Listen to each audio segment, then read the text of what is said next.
Welcome back, WNST, Towson, Baltimore, and Baltimore Positive. Nothing more positive than this segment we're about to get into.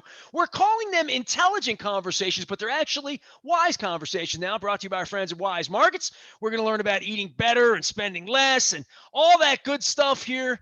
But I tell you what, it's been a little while since I had this guy on. He didn't even know we're doing video now because he thinks of me as a radio guy. I think of him as a music critic guy, and I was the music critic before he was at the Baltimore Sun. We welcome Sam Sessa on from WTMD, where they crank up good music and try to do good community stuff that I trip upon or swim up to or have ride by me in a pirate boat somewhere down here in Baltimore's Inner Harbor. Sam, what's going on, brother? How are you, man?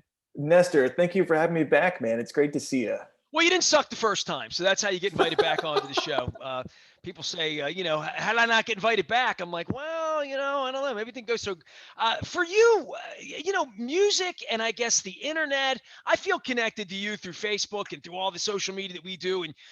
But when we stop gathering people, right? Like you and I, every time we're together, it's people. It's a Springsteen show. It's a concert. It's somewhere down at Canton where you're having, great concerts and bringing people together. This has been the weirdest year because you're not the only one I haven't run into, but you're one of the few I have waved to at the harbor. That's true. Yeah. So last year, I feel like half of last year was me trying to figure out how we can do concerts safely and responsibly. And we did end up doing a few concerts on a pirate ship, which was fun and just kind of floating around. Was that Rufus? Was that what that was? Yeah. Rufus Roundtree and the Be More Brass Factory. That was like, I was almost in tears at one point. I was just so overwhelmed at being around live music again after months of no live music. And it's been like a year since I've been to a concert. It's crazy. I have said to everyone, they think of me as, the sports guy or whatever. And I share enough almost famous old pictures with Steven Tyler and stuff to make people believe that I did a lot of concerts, did a lot of ball games. But when the world stopped, the games kind of went on sort of half-assed. I mean, the Orioles played 7 innings twice the other day. But for me, the concerts and it's stopping, the one thing I've done, and the next week, you're on the front end of me having a bunch of musicians on. I had John Allen on earlier this week, who's my lifelong childhood friend. We grew up together, so we kind of caught up. But Eddie Lauer, someone that came into my life in the early 90s and strums guitar. And Eddie's been in my life forever. And when the pandemic happened, my former producer Ray does trivia online and my wife's playing trivia. I'm like, we wouldn't invite Ray into the kitchen. What the hell is he doing on the iMac? But Eddie Lauer was, passing the cup at 4 a.m. I'd wake up and have coffee and Eddie's singing songs. And I'm like watching him do Prince at 5 a.m. live. People did that. And I went over to Admiral's Cup. Eddie was playing up on the second floor. Jason Seamers played over there. Jason's going to be coming on next week talking Oriole baseball, feel the He hates when I sing that song, so I'm not going to do that when he's on. When I can get a beer and when I can hang out at Merriweather on the lawn, maybe for Halsey, I don't know. It's on my calendar. When that happens, I'm going to feel alive again in a way that the Ravens, the Orioles, no offense. I love sports. It's been my life. But there's an aliveness about music that when we all get to do it together, that's what makes it so special. Sure. And there's something different about what you're watching too. Like when you watch sports, they're playing themselves, right? The teams are playing the other teams and it's for a higher cause that, it's cool to have an audience there and they love it, but they could do it without us, right? But concerts can't really happen without an audience because they're there's no loser at a concert either. Right? You know what I mean? Exactly. Like there's no booing at a concert. Unless it's Bruce. As long as the band's good, yeah. Yeah. Unless it's Bruce, yeah. But I think that's one of the big differences too, is like that energy of like they're playing for you, like live, and there's nothing like that. And I'm gonna be probably in tears when I'm at my first concert again. I'm getting my shot this week. First one, maybe, I don't know. Maybe it's a one and done. I don't know. I would take the J&J right now. Don't throw those away. I'm in. I'm good. I'll take my, I would say this on the music thing. This week has been weird because the last couple of weeks, I got a new computer and I've been playing with YouTube videos, old Rush concerts I went to in the 80s, some I didn't go to, Springsteen stuff, just Pearl Jam, just stuff, music, love music. And I've been listening more, working more, creating more. I've, created a whole new brand. So I'm up all night trying to figure out different stuff I want to do. And I started to look at my calendar, and I had all this started Brian Recker. I had Brian Recker on 3 weeks ago. I didn't even book him. Moeller booked him. Didn't even know I knew Recker, and they're old buddies through politics and Towson. And all I could think about tonight, he slid me in the side door with my kid for Brian Adams, So Nice. we have all these memories. I've had Ron Furman on with a whole bunch of Max's on Broadway stuff. At some point, I'll grab some more people that are in the music business and try to get as many people on. But I remember last year when everything stopped, I had seen Cheap Trick at the Warner Theater. I was all set to see Styx on St. Patrick's Day night at the Warner Theater, and everything stopped. I had Pearl Jam tickets at 4 places. I had a flight to Oakland and 2 shows there. I had Stones tickets in San Diego, Atlanta, Louisville, and Pittsburgh, and I had flights, and I had it all done. Lucky dip. So I was going to wind up in the pit one of those nights, which I've never done with the Stones. So all this stops, and there was this depressing moment in early April when I realized we're dead here. We're done. Like I had to go into my calendar and I put concerts in. Everything's in different color. You're yellow because you're a radio video piece. My concerts are in silver. They're always at night. They're always Wolf Trap, everywhere, right? Like I put them all in, the ones I might want to go to. And dude, I'm old. I only go to 1 out of 5 or 10 now, depending on the price and the weather. If it's outside, I'm not sitting in the rain. I have rules, If it's too much, I'm not going. I'm not paying $300 to see Sting. When he's $90, we go see Sting. So that's how I do things. But and there was a Hall & Oates show in Hershey. I was supposed to go. My wife hasn't seen Hall & Oates in the new world. She saw him a million years ago. And I'm like, we'll go to that hoagie thing at the Man up in Philly. Toby will hook us up. We'll go up, stand on the mountain. We like it up there. Well, there was none of that. So I cleared everything out of the calendar. And literally this morning, after I talked to John Allen, because he got me all fired up because his band's playing, I started putting some concerts in. And I went to Polestar. I went to some local bars. Sam, there's going to be more music when this ends than there's ever been. Like Yeah. I'm starting to feel it. I started to fill my calendar up, and I thought, everyone's going to want it. Everyone that plays it's going to play it, and we're going to go out and we're going to enjoy the hell out of it every night. I know. There's going to be, so like after the Spanish flu, right? In like 1918, you got the Roaring 20s, right? And people are kind of saying it's not going to be quite the same, but like 2022, once we're all like on the same page again. Will the sex and the drugs and the alcohol be better? I mean, I'm wondering. I should ask the people from back then. It's like, seeing an old friend again for the first time in a year. Like, is this going to be like absinthe the first time, mate? But I got to tell you, though, talking about Baltimore Positive, right? And just kind of spreading some good news. A couple of our musician friends we've had become DJs at WTMD because they haven't been touring. The time has been right. They got a voice. So Kelly Bell is our new evening show host on WTMD. Brooks Long is going to be hosting a new show called 6 Degrees of Soul on Saturday nights, where he's just like playing like super cool old soul tracks. And Dan Deacon has a new show on Friday nights. It's like a meditative show called Distorting Time.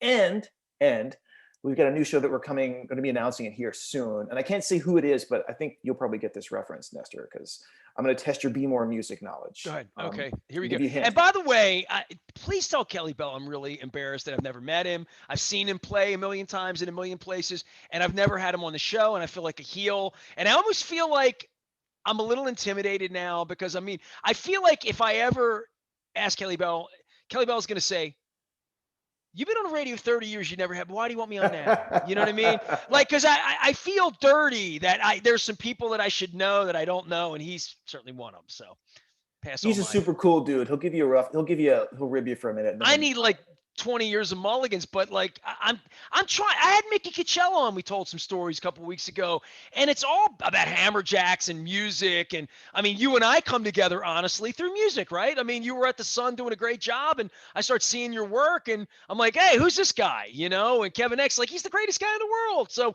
next thing you know, we're having a coffee together. But I think there is something about Baltimore where I bet I know 300 people that Kelly Bell's got in his phone. You know what I mean? Like, sure. It's just Baltimore.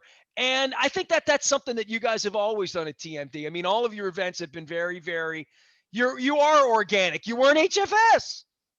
Sure. I mean, dude, I feel like probably the closest you can come to HFS on the dial these days is us, like that kind of freewheeling, almost anything goes radio. And to that end, the latest addition to our lineup that we're going to be announcing here soon, but I can't say her name, but I can Here tell we you go. Give it that to me. Go ahead. in her world, there's always blue skies over Dundalk. Do you know that reference? Yeah, Um, what is this?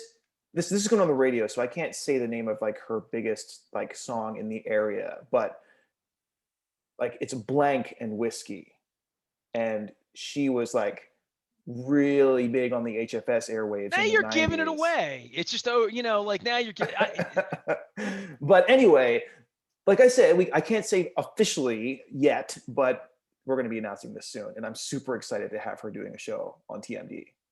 Sam Sessa is our guest on WNST, not WTMD, but we listen to frequently as well.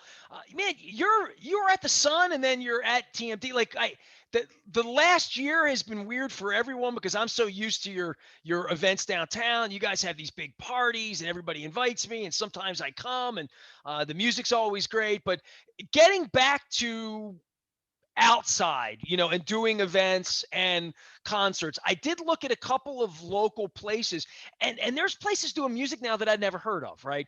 Like John Allen told me about the Frederick Drive-In that Kix is Right. doing, and Yeah. the Get the Let Out guys are doing that. I saw Ramsed's doing some socially distanced stuff, but there are new places because I think part of owning a bar and a restaurant now, having some outdoor spaces.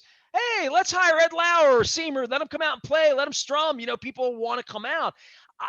Catonsville has this long history with music. Mahler's always telling me about it and what Johnny O is trying to do. And, Nashville has become Nashville based on music, like literally, Right. right? Like if you've been going to Nashville as I've been for 30 years, you've seen it change, but you've seen it just take music the way we take crabs.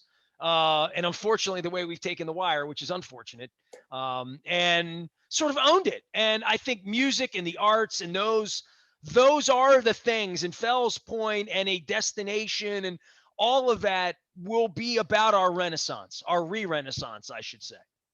Sure, because once people get back going outside again, they're going to see live music. They're going to want to go out to bars and restaurants, inside, outside. I think that depends on the place. But I mean, look at what the Wrecker opens in a pandemic, and they're making it work up there. And they're doing lower capacity shows in Towson, but they're making it happen. They've got a great lineup of Baltimore bands. They're selling out their shows. You're talking about Catonsville. We've been talking to Johnny O about potentially partnering to maybe do some shows in Catonsville and around Baltimore County. We'll see what comes of it, but they're committed to bringing more live music to Catonsville.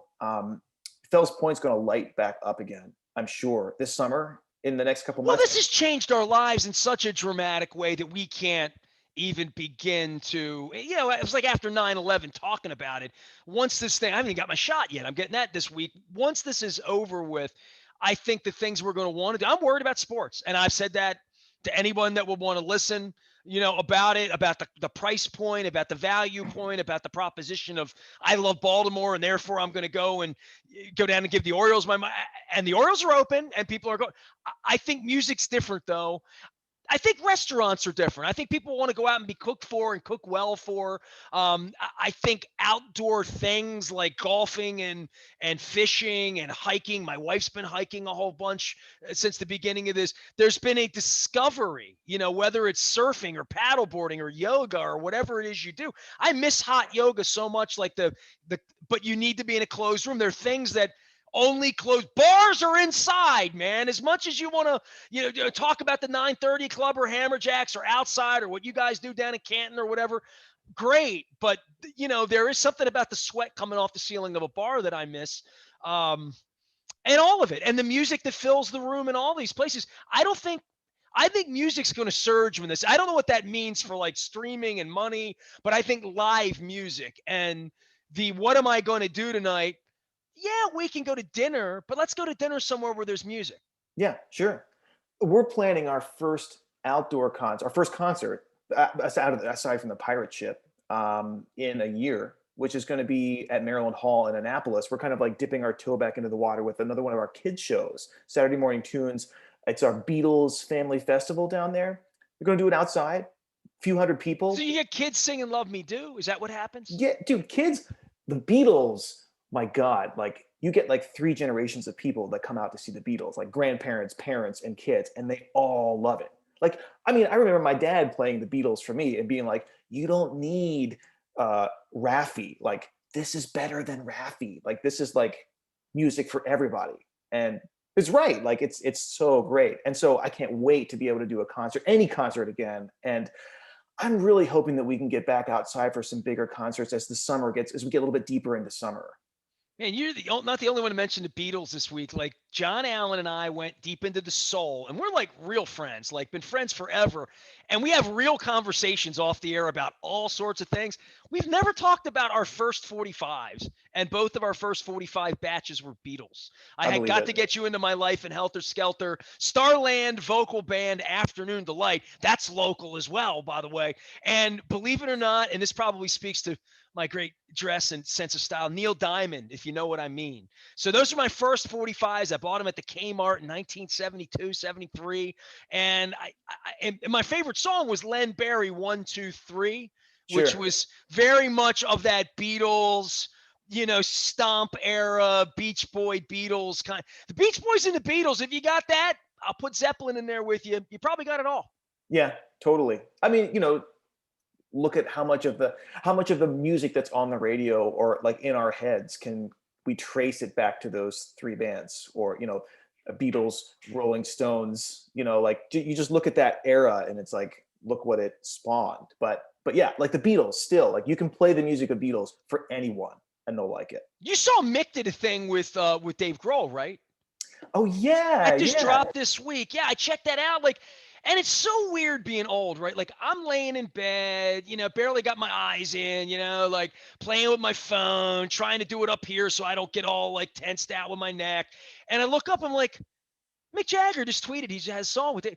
So I hit it and I read the Rolling Stone piece and I'm like, man, we've come so far from me being the music critic at the Evening Sun, where I would wait at my door on Kane Street for the album or the cassette or dare I say the CD to drop, and I'd look at the CD and it was like looking at gold, and I'd stick it in when the Slippery When Wet from Bon Jovi came from the Polygram rep, and now it's like I'm in bed on this thing in the middle of the night on this social media thing, and there's Mick shaking his ass, singing. So he's 74 years old or whatever. And all I could think about is, do I have my password for my Ticketmaster app? Because I know I got Stones tickets. If they're coming back, my ass is going to get to Pittsburgh if I have to crawl. So that's where I am with the music thing. But all of it, I mean, and I don't know how I'm going to be able to pick. I'm just going to be glad that everyone has lived. Like Rod Stewart is supposed to tour with Cheap Trick. I saw it on the Merriweather schedule. And I'm thinking, Rod? That Rod? If he's playing Merriweather and that's the first time I get a beer, is I'm at Rod and Cheap Trick. I don't tell Gene Parker, but I don't even care what it costs. I don't even care if it's any good. I don't even care if he lip syncs.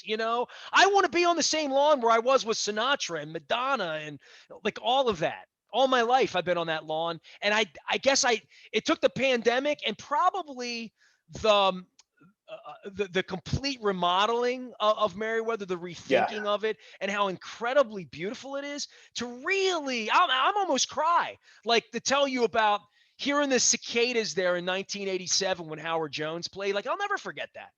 sure. Absolutely. I mean, my parents tell me about they're on the Running on Empty album when it was cut there from Jackson Brown. Like they were in The the audience. 78, the Yeah, loadout. yeah. I Like saw they, Jackson Brown there in 86 and he talked about it openly. Cut it's an just album here one night. That's how much I loved it. yeah, yeah. The history at a place like that is just phenomenal. You I and mean, I should even get drunk one night, just talk about music on the air. totally, Like totally should do dude. that. Even the Auto Bar is more than 20 years old now, which makes you feel like, ugh. I went to the Auto Bar about a year before the pandemic to see my favorite current band, a local member who has declined to come on the show. I have not had a member on, but there is a member, kind of resembles you actually, in this band. And this is the only thing I've seen at the Auto Bar in the modern era. I can think of some old school stuff I saw, but I went in there and it was like, oh my God, I love this place. I saw Duran Jones and the Indications there. Oh wow, nice. I love Duran Jones and the Indications. The drummers from Baltimore, I've reached out trying to get them on. Like, I'm a groupie. I've gone to New York to the Brooklyn Bowl to see Duran Jones and the Indications. I like that kind of music, sweet soul, kind of like, and it's Sure. so coming back, and it's so like what you guys play and what R&R. Like, I hear that music all the time, and I'm thinking, the Wonder 98 Rock's kind of struggling with that because a guy like me feels more like that than I do like, no, unfortunately, like Seether, Hinder. I like that stuff, but not on a daily basis the way maybe I used to like Metallica in some way. Maybe it's just a sign of us getting older, but I've been like obsessing over that Silk Sonic song with Bruno Mars and Anderson .Paak. Like I've just been obsessed over that. And it's, nothing that we haven't heard before, but they do it so well that I'm a sucker for it. My wife loves Bruno Mars, man. When she was struggling with her health in 14, 15, like Bruno Mars, the top of his game, tour, the tickets were like outrageous to go. She got a little better. We didn't go. Then she got really well. And at the end of the last tour, the $1 million 401k, whatever the hell tour it was, I took her to Philly and we got like eighth row tickets. And he was unbelievably good. Like, I mean, as a music critic, it's not my music. I like it a lot. I don't like it like where I would pay and go on my own without, not as much as like the Backstreet Boys, which I do like, and I have gone to. So, I mean, my tastes are all over the place musically, but there is something about rock. And like when Zeppelin or Get the Lead Out or Robert Plant shows up at the Man, that I'm a classic rock guy at heart, and I get pigeonholed into that, Sam. It's like running you at Springsteen. You just think I'm an old classic rock guy. You don't expect to see me at the Auto Bar at Duran Jones, man. I got to ask you though, speaking of that show, like I went into that show as I was at the time writing about music for the Sun, and Do I it, was Springsteen show. yeah at the Okay. Springsteen show at The the first one, not the second one. There have been two now. yes the first one with Clarence was still alive. That was the Born to Run tour where they played Born to Run in its It was entirety. Clarence's second to last show of his life with Bruce. It Was it was the really? last time he ever played Jungle Land. Was here. Man, well, I went into that show having not seen him before. It was my first Bruce show, and I was thinking, listen, I know everybody that I know that like Springsteen is like he's one of the most amazing live bands you'll ever see. But I'm skeptical because critic and how How great many can he shows had you be? seen before you'd seen Springsteen? How old were you? Give me a little primer on that, because I remember the first time I saw Springsteen, and I was not a Springsteen apostle. You know what I mean? Like Yeah, when I was a kid, I wasn't really into the River, Hungry Heart, whatever. Nebraska came, and everybody was like not into that. Then Born in the USA happened. I was 16 and yeah, working at the Sound Waves at East Point Mall when Born in the USA was the number one, September 1984. yeah. So he was so popular that I wanted to not like him. You know what I mean? It's kind of like Sure. when you two cross, like he jumped the shark, and then Tunnel of Love happened, and that's when I fell in love with him. So I fell in love with him at 20 over a country love album, and I'm not a country guy. So like it is weird how Bruce comes to you. Yeah, totally, totally. And I was prepared to say, look, he's a heritage act. It's going to be great, I'm sure, but it's not going to be one of my favorite shows of my lifetime. What was your And music at that time? I never could tell what your music was. I mean, I'm trying to think. This was wait, was this like '09 or 10, Oh something eight, like oh this? nine, yeah, that's exactly when it was. Yeah. Okay, all right. So I mean, I don't know, Nestor. Same as you, man. Like I was going to the Virgin Fest and really enjoying like that, like You smattering were an of like, HFS kid. yeah, yeah. So you Fair could say enough. like, Okay. and I really enjoyed seeing Chili Peppers at Virgin I was just getting Fest. ready to say Chili Peppers. Yeah. So I go in and I see Springsteen, and I'm sure I have to tell you, like it's like in my top three shows of my lifetime. Like I Wow. didn't, I never like him crowd surfing to the middle of the arena, taking a swig from some random woman's beer, and then like pointing to the stage and crowd surfing back to the stage. Like I didn't know that was possible at his age or at any age, and I was blown away by I was it. still carrying him 10 years later through the pit doing that every night because I saw the last E Street show in Auckland, New Zealand that they've done to this moment, right? And Niels Lofgren's friends, I probably should call Niels and get him on the show at some point soon here too. And they're all getting older, right? I mean, all the bands. We talked about the Stones. We talked about Styx. I've talked about Cheap Trick. I've talked about Rod. So I've dropped all these names, right? I mean, Pearl Jam's the one I'm not worried about right now. I still feel like they're very much in there. Have you seen Pearl Jam in the last 10 years? No, it's been a long time, You need to but go. I You need know, to I go. know, I I really mean, you do. need to see a functioning heavyweight, ridiculously talented. Like, my wife's not a Pearl Jam person now, so I'm a Pearl Jam person in that I saw the show at the Patriot Center right after Cobain died. It was 25 years ago this week, apparently, according to no, it was 94, right? 90, so 27 years ago this week. Wow, Oh crazy. God. Okay, so anyway, so I saw them at that point and then fell in love with them and did a little groupie turn, seeing them in Phoenix and in Missoula, Montana, and different places like that. Back in Versus, like I'm talking, it's 25, 26 years ago. I went a long time without buying a Pearl Jam anything, and I went a decade without seeing them. I probably didn't see them from '03 to 13 or 14, right? I didn't see any of those tours. And then I kind of got back on because some friends and Sirius Radio, and I started hearing it. And I saw them for the first time in like 10 years, the night of the Delman Young double. When people Okay. talk about the Delman Young double at Camden Yards, I was in St. Louis. I had a previous commitment. It was my birthday weekend. I planned it out 6 months earlier. I had pit seats, the whole deal, 10 Club, all that. And I'm like, I'll be back for the next game. So I was there the next series. I just missed the Delman Young game famously at a Pearl Jam concert. And I saw them that night. And I saw U2 before the pandemic in Tokyo a year and a half ago. I was in Tokyo and in Seoul with U2. This is a show you should go watch. There's an HD U2. Satyama is the name of the arena they played in, and it's beautifully shot, completely HD sound. Like it's like it's channeling being there. And to see those heavyweight bands still go out and do that before the pandemic. And I saw Petty right before he died. Oh, nice. And he was struggling, man. I could see it on stage. He Mm. was shaky.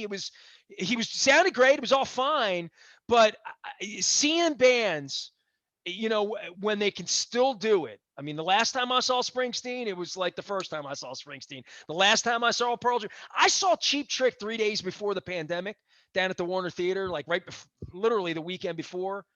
And my wife had never seen them. And this is where I am with my wife. I take her to see stuff she's never seen. I took her to see Kiss. She's sorry she went. I mean, they're lip syncing. He's singing. The lips aren't moving. It was weird. And I love Kiss. Love. My first love was Kiss. But seeing these heritage bands, as you call them, are having one last crack. Man, this last year's pissed me off in that way.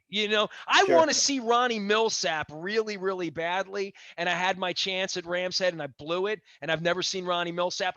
I'm still pissed I didn't see Lou Rawls when he played at Mangione's place singing Sinatra songs. So I have regret, man. When I don't see shows, I regret it forever.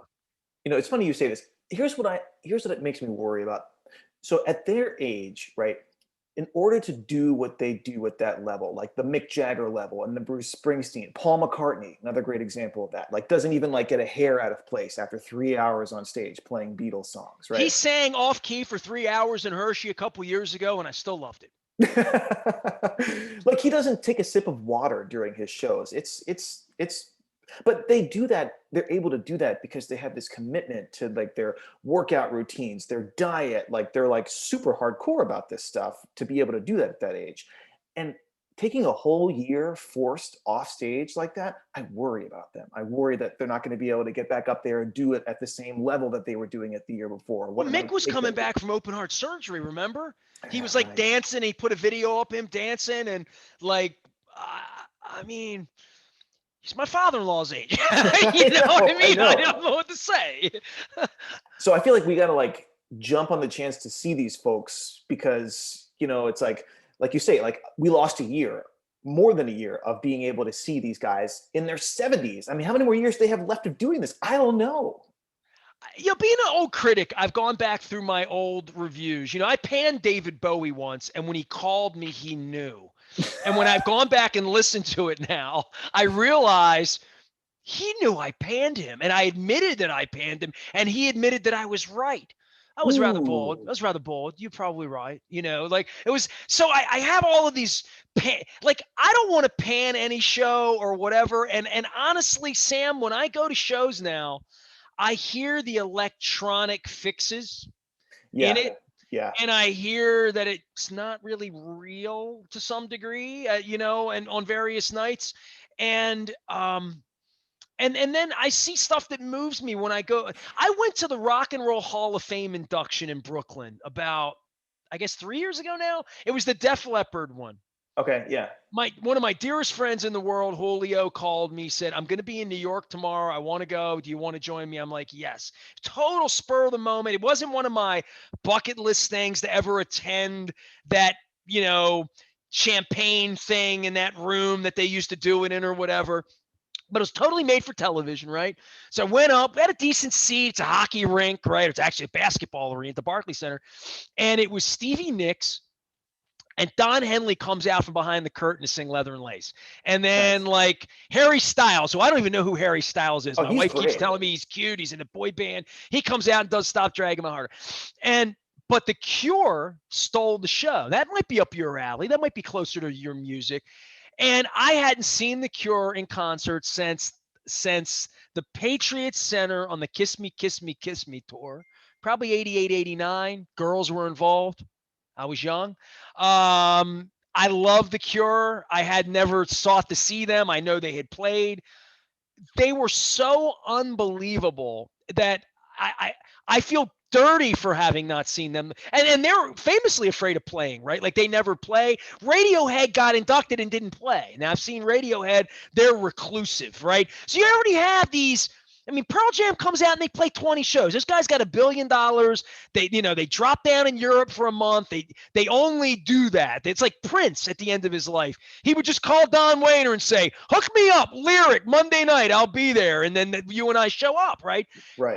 These massive undertakings of the Taylor Swifts doing stadiums where it's 8 months, 4 continents, all that's gone for a while. Green Day was trying to do it this summer. That's your music. I hope you get that. Poison and Motley Crue are trying to do it. That's my wife's music. We're trying to do that.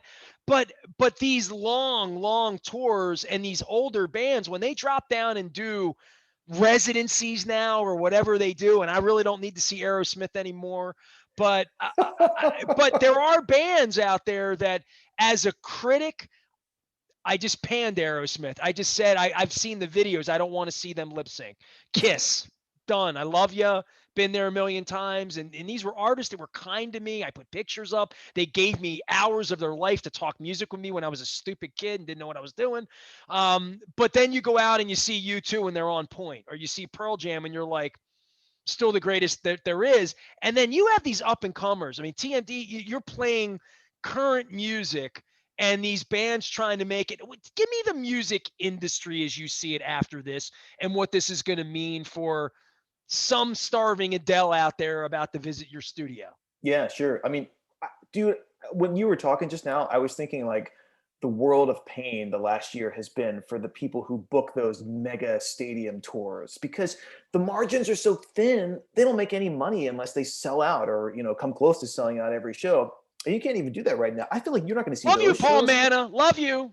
Yeah, There you right, go. right. But like you're not going to see the U2 Claw tour come back until like 2022 or something now. Like there's just no way. But I mean, we're going to see some bands. We were just talking about this yesterday. Some bands have said no touring until 2022, like in our world, in the indie world. Other bands are like, yeah, let's go. Let's do it. Let's get on the road right now. Whoever will And have then us your will bass go. player gets COVID in Peoria, Right. and you wind up having to wipe out 3 weeks in the Midwest. You know what I mean? Like, I've been around this my whole life. I mean, from Hammerjacks and knowing how bands made money and learning about how little money guys that I wanted an autograph from made, and how much debt they served to their record. I mean, that's all sort of old world. I'm talking about trying to rev up the engine again for the industry because I think people are hungry for it, man. They really are. And they're not hungry for like online. I caught Garth, the first week or two in the beginning playing from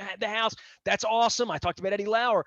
People want to get out, man. And I think it's going to be the first thing people are going to want to pay for, but it's going to be the hardest thing to do to put 65, 70-year-old musicians, even 55-year-old Pearl Jam musicians, right, out on aircraft, hotels, touching stuff right now. It's Right. not going to happen.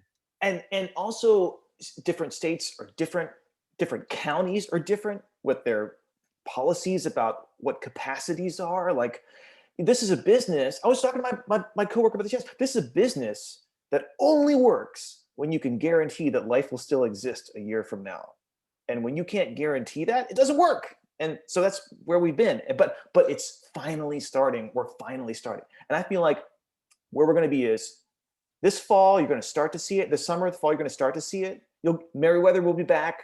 We're going to have, like, I'm sure, limited capacities, less capacity shows like that. But we're going to really get like You promising me I'm going to have a beer at Merriweather on the lawn this summer? You telling I me that's bet you really going to happen? will. I bet you will. I wouldn't be surprised. That's going to be. I'm going to cry, But dude, you're not going to especially if get cicadas are there. That'll set me off.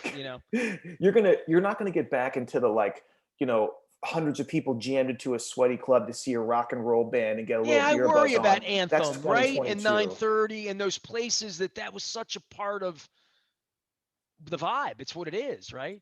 That's going Even to be like a Rams said next like year that in thing. Annapolis, like where you're sitting next to people. That's a wonderful, weird vibe for the artist and for us always, right? Yeah. I got to say though, as I'm getting older, I really enjoy seated shows. Oh, I'm all about me some Bodines or something like that down there. But I'm gonna get Kurt Newman on the show too. Sam Sessa's here from WTMD, one of the good guys around town doing good stuff. Always with the radio station there, and I call it rock and roll, but it's more like just music for grown-ups, right? Kind of, sort of, maybe. In indie music. There you go. That sounds so. I had a girlfriend when I was at Hammer Jackson in early '90s, late '80s, and I was a rock and roll guy. I had hair like this. My hair's coming back, dude. It's The coming '80s are back. coming back. I ain't lying to you, man. I haven't had a haircut, right? But I had, like, Hammer Jack's hair, which I still have apparently, and she was from Erie, Pennsylvania. She went to Penn State and Regatta and Stickies and all that. She's my girlfriend at the time. I don't want. She's not listening, so it doesn't matter.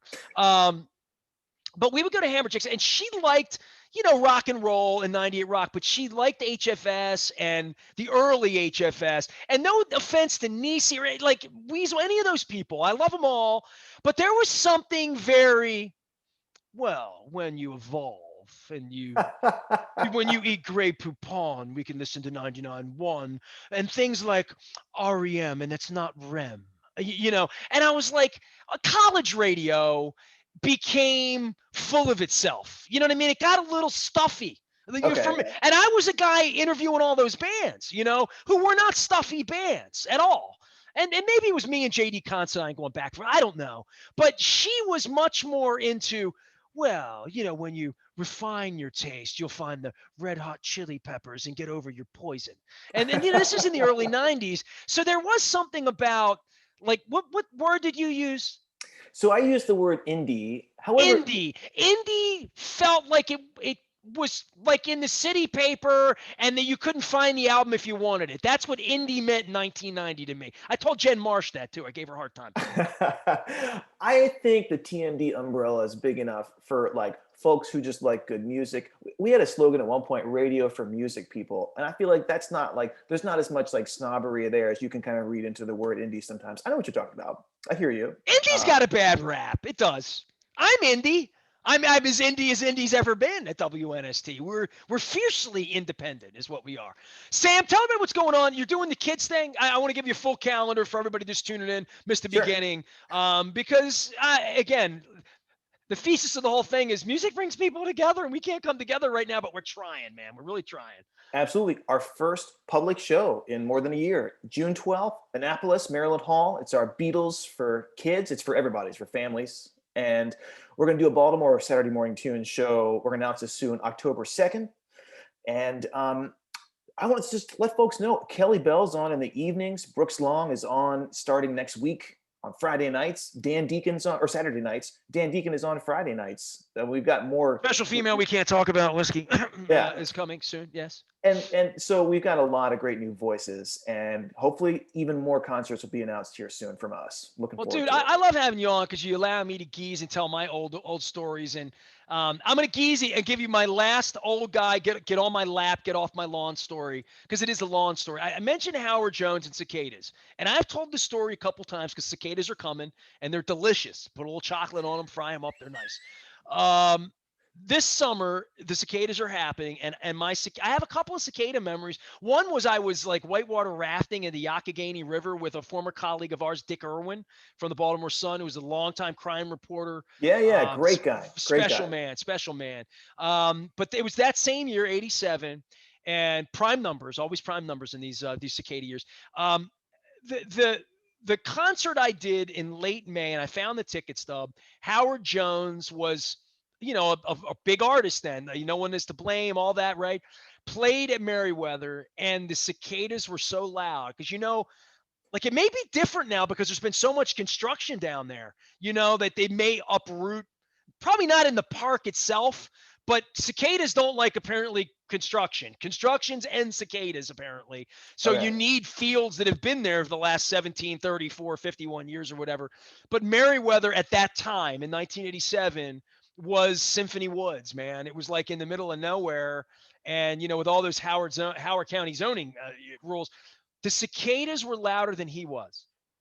And he stopped I'm sure he remembers it. He has to, you know what I mean? If I ever interviewed him, he stopped the show to listen to the cicadas because it was such its own symphony, Oh, that's really of cool. music out in the woods. And you don't forget that when you're 19 years old at Merriweather Post. And if I'm back there and I hear cicadas, it's going to make me cry, Sam. How about that? It's going to take you right back, Nestor. Music always does, man. All right, some Beatles songs. Love Me Do. There you go. Please, please me. Awesome, Yellow man. Submarine. Kids love Yellow Submarine, don't they? Oh yeah, and what's the counting song? Can I have the 1, 2, 3, 4? Can I have a little more? That's a great one too. Kids like that. Kids Learn to love count that. with the Beatles. Sam Sessa, keeping the kids straight, keeping the Springsteen straight. Appreciate you, man. Hey, next time you're on the boat with Rufus, honk, I'll come down again and drink with you guys. Awesome, will do. Sam Sessa from WTMD, always doing it right, keeping it real here, keeping it local. TMD sounds for Towson, Maryland, just like us. We are WNST.net, AM 1570, Towson, Baltimore, and we never stop talking Baltimore positive and a little bit of rock and roll.